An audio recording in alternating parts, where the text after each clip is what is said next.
Can AI coach me? And how legit is it? We're going to find out today as I, a professional life coach, try out my own chatbot life coach. Okay, so something that I did not know about my chatbot is that it deletes things once you have the conversation. So once you close that window, it's not like a chat conversation that you have and then you can come back to later. It's like those disappearing messages on Instagram. So here's how I learned that. I was feeling super dysregulated, and I've been experimenting a lot with different ways to regulate myself. As you may have noticed in last week's series about nervous system regulation, I've been practicing a lot of different somatic techniques and just different approaches to connecting to my body and not just having a mental conversation with myself. So I wanted to see how well this chatbot could coach me somatically, meaning in a moment that I was activated and actually really dysregulated, I wanted to see if it could help me regulate in the moment. Unfortunately, it deleted the conversation. Fortunately for me, I copy and pasted the conversation into my notes before I left the chatbot, just in case it didn't come back. And thankfully I did because now I have it in my notes, but I don't have the actual view of the chatbot for this segment of the video. So I'll read to you what it said. And if you're looking at the screen on YouTube, you'll see that I'm just using text boxes for that reason. Okay, so I said, I'm feeling super dysregulated. Can you help me regulate in 5 prompts? At that time, I think I only had like a few minutes in between nighttime activities, getting the kids ready, and this was me trying to prompt it to be quick. So the chat said, "Got you. Let's slow this down together for a moment. Right now, don't try to fix everything. Just come back into your body. Take a breath in through your nose for 4, hold for 4, out slowly for 6. Do that twice more. Now gently look around and name, out loud or in your head, 5 things you can see, 4 things you can physically feel, 3 things you can hear. You're reminding your nervous system, I'm here. I'm safe enough in this moment. Just stay with that a few seconds.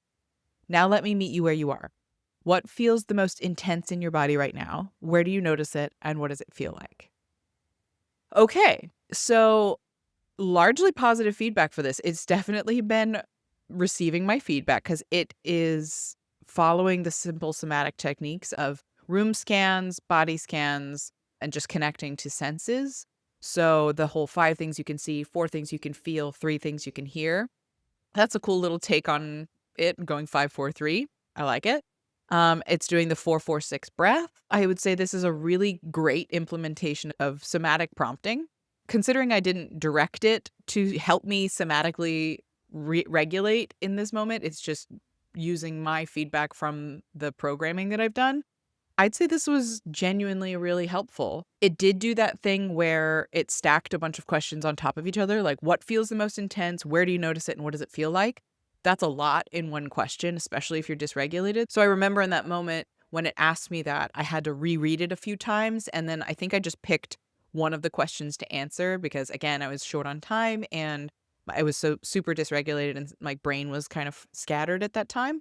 So not the most helpful to stack in that moment, but overall, the general approach of having me connect to my body, doing somatic techniques, I give it 10 out of 10. Let's see what I said. I answered tension in my shoulders. So I was answering the question, where do I notice the tension right now? It said, that makes sense. Shoulders often carry what we feel like we have to hold up. Let's stay really gentle with this. Without forcing anything, see if you can slightly lift your shoulders up to your ears, hold for a second, and then let them drop. Do that one more time, slower. As they drop, imagine you're setting down a heavy backpack you didn't realize you were carrying. And now, here's what I'm curious about. If that tension in your shoulders had a message for you, what might it be trying to say? Excellent. It did not stack a bunch of questions there at the end. It had one solid through line of a question. And again, the thing that I really liked about this is that it walked me through a simple grounding practice for my body to release the tension that I had identified.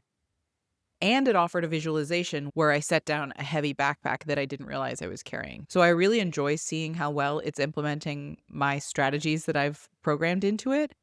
and the fact that it didn't stack too many questions at the end. So my answer to the question of if that tension in your shoulders had a message for you, what might it be trying to say, was that I need rest and connection. The bot said, "That's really clear. Your body isn't confused. It's actually communicating something very wise.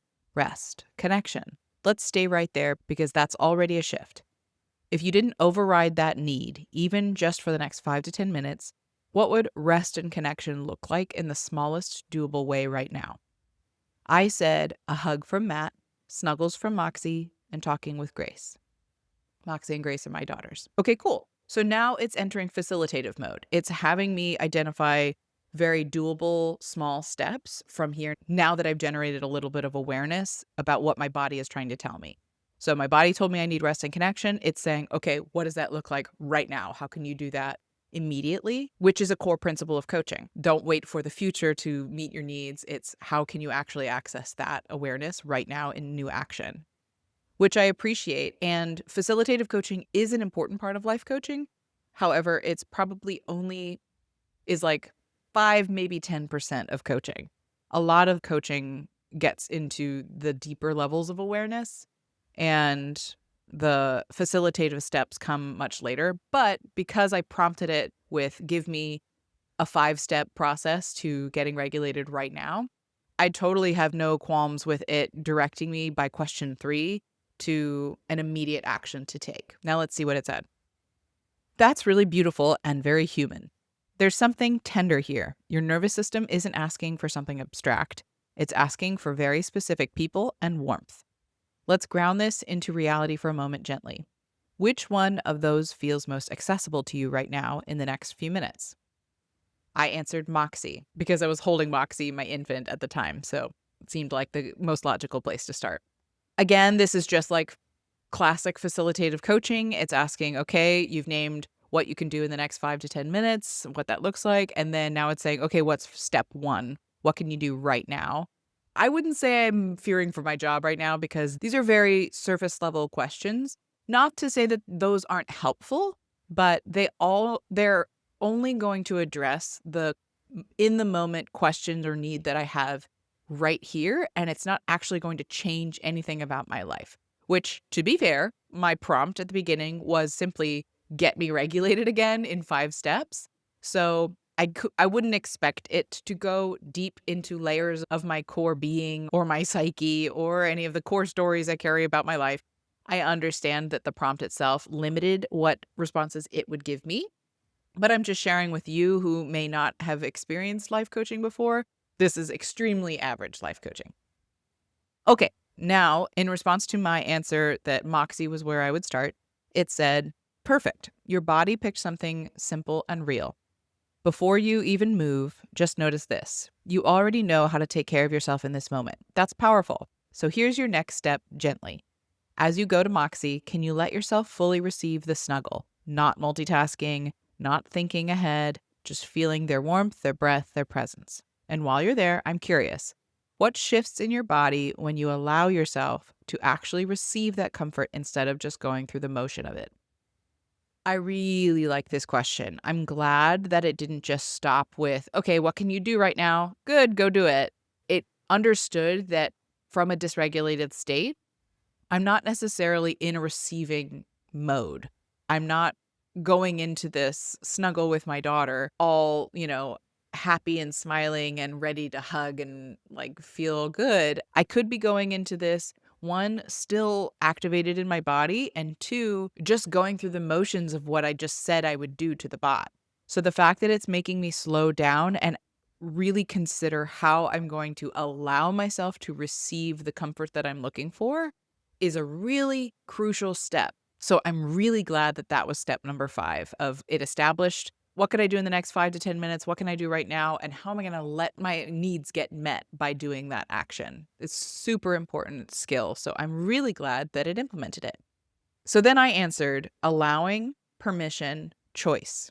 I'm giving really short answers because, as I said, I was holding my daughter in her nursery and I wasn't able to type very much. And unfortunately, it did not follow my initial prompt of give me 5 steps because it went on to give me more feedback and questions. So I did not answer it, but I'll go ahead and read it for you what it said next, because this technically would have been 6 steps. So it said, it hummed at me. That's a powerful trio. Not obligation, not should, allowing, permission, choice. That right there is your nervous system softening, moving from pressure into agency. Let's deepen just a touch. If you fully gave yourself permission to need rest and connection, not earn it, not justify it, what changes about how you relate to this moment? I half like this question. Granted, this lies outside of my request, so I didn't answer it, and also the fact that it didn't meet the client's agreement, which again, as if you watched my part 1 to this video, it's really super important to set a coaching agreement with your client and establish expectations on both sides, where the client knows what they want out of the conversation and verbalizes it to the coach, and the coach honors it and actually follows through with that. So since I said from the beginning, I want them to help me regulate in 5 prompts, and it gave me 6, it's not following the agreement. So that in and of itself is not great coaching.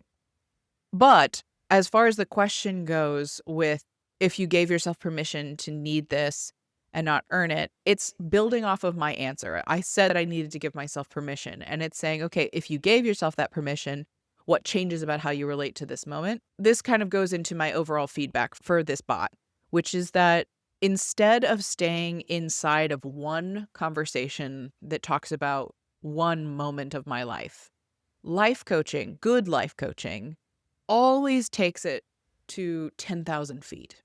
If you're with a really great coach, you're not going to talk about, okay, how can you give yourself permission right now? They're going to talk about what is your relationship to permission? How do you access internal permission? What does that mean to you? It goes way deeper or higher, whichever kind of metaphor you want to flow with. But we always want to take this conversation to a meaningful level and not just kind of move things around on the same plane. So the fact that it asked me, if you gave yourself permission, how would that change how you related to this moment? If I had actually answered that question, it truthfully wouldn't have made much of a difference to me in that moment. It's not digging any deeper, and it's not creating clearer awareness or action. It's just kind of adding new question. It really didn't add anything to the conversation. So overall, if you're asking me about how I feel as a life coach about other people using AI for life coaching, I'll say it again. I don't fear for my job, because if I were coaching this client and they came to me saying, I really need to regulate right now, one of the things that makes life coaching incredibly powerful is the human to human connection, where if I'm talking to someone, I have the gift of hearing their voice, hearing the tone that they're using, hearing tension in the sounds that they're making or in the body if I'm looking at them over FaceTime or on a Zoom call. I can see where tension is living. I can see their facial expression. I can hear the tone that they have. And I can work with what they're communicating before they even say anything.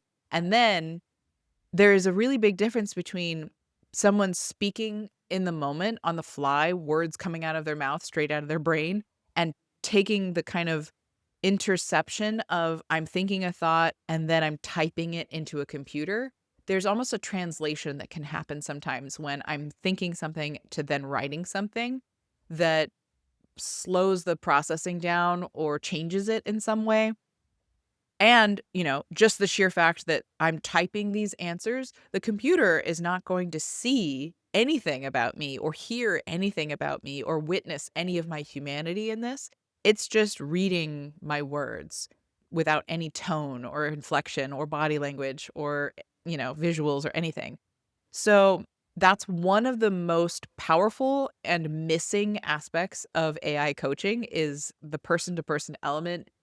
I would have asked very different questions of this person based on what I was actually witnessing in them.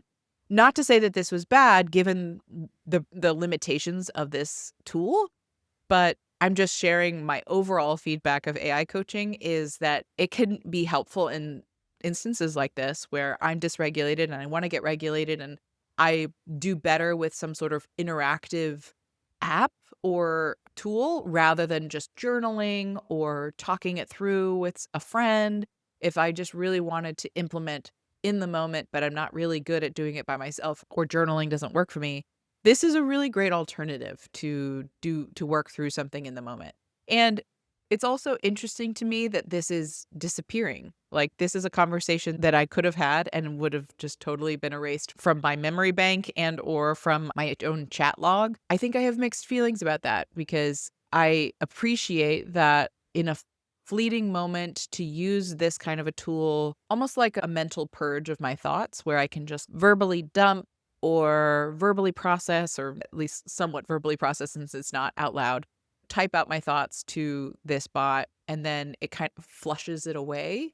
There's a lot to be said for practices like that. I know many of my clients have done practices similar to this where they write out something and then they burn the piece of paper or they throw it away or they shred it. And that is kind of part of the ritual or the process of getting those thoughts out of your mind or processing your emotions and, expelling them in a very tangible way.